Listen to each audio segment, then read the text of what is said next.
শুধুমাত্র চিড়ে দিয়ে যে এত সুন্দর একটা মিষ্টি তৈরি করা যায় সেটা না দেখলে বিশ্বাসই হবে না। হঠাৎ করে মিষ্টি খেতে ইচ্ছা করলে ঘরে থাকা এই চিড়ে দিয়েই তৈরি করে নিন এই দুর্দান্ত মিষ্টিটি। তো তার জন্য প্রথমেই আমি এখানে চিড়েগুলোকে সুন্দর করে জল পাল্টে পাল্টে ধুয়ে নিয়েছি, আর আমি এখানে পাতলা চিড়েটা ব্যবহার করেছিলাম। তো দেখুন চিড়েটা কিন্তু ধুতে ধুতেই একদম নরম হয়ে গেছে। তো আপনারা যদি মোটা চিড়ে নিয়ে থাকেন সেক্ষেত্রে চিড়েটাকে একটু ভিজিয়ে রাখবেন।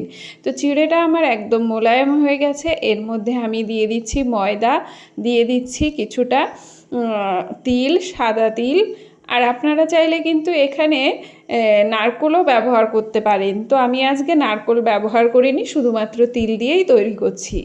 আর দিয়ে দিলাম স্বাদ মতো লবণ, আর দিয়ে দিচ্ছি চিনি।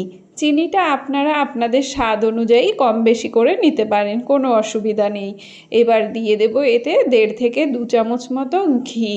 ঘিটা দিলে খেতে কিন্তু খুব ভালো লাগবে, আর এর ফ্লেভারটাও খুব সুন্দর আসবে। আপনাদের হাতের কাছে যদি ঘি না থাকে সেক্ষেত্রে আপনারা সাদা তেল দিয়েও এটা তৈরি করতে পারেন, তবে ঘি দিলে এটা খেতে কিন্তু অনেক বেশি ভালো লাগবে। তো এটাকে এবার খুব ভালো করে চটকে চটকে মেখে নিতে হবে যাতে চিড়েটা খুব সুন্দরভাবে এটা মাখা হয়ে যায়। এই দেখুন রুটির ডোয়ের মতো করে এটাকে আমরা মেখে নিয়েছি। এবার এখান থেকে ছোট ছোট লেচি কেটে হাতে সামান্য একটু ঘি লাগিয়ে নিয়ে এরকম চ্যাপ্টা চ্যাপ্টা করে তৈরি করে নেব। তৈরি করে তেলটাকে ভালো করে গরম করে তার মধ্যে ছেড়ে দেব।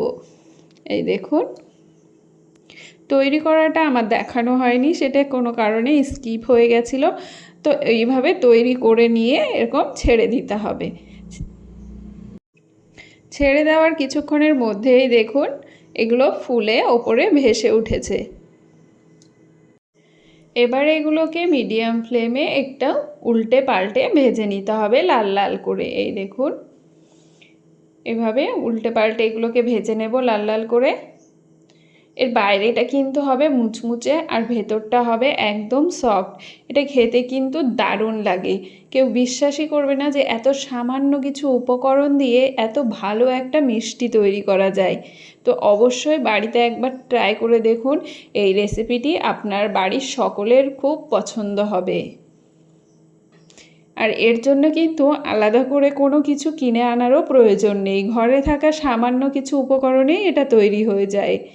তো দেখুন দেখতে দেখতে এগুলো কিন্তু আমার ভাজা হয়ে গেছে। এবার আমি এগুলো তুলে নিচ্ছি। এই মিষ্টিটা তৈরি হতে কিন্তু খুব বেশি সময় লাগে না, খুব তাড়াতাড়ি এটা তৈরি হয়ে যায়, আর খেতে কিন্তু খুব ভালো হয়। বিশ্বাস করুন বন্ধুরা, বাড়িতে অবশ্যই একবার তৈরি করে খেয়ে দেখুন। শুধুমাত্র চিড়া দিয়ে যে এত ভালো মিষ্টি তৈরি করা যায় সেটা না খেলে বিশ্বাসই করতে পারবেন না।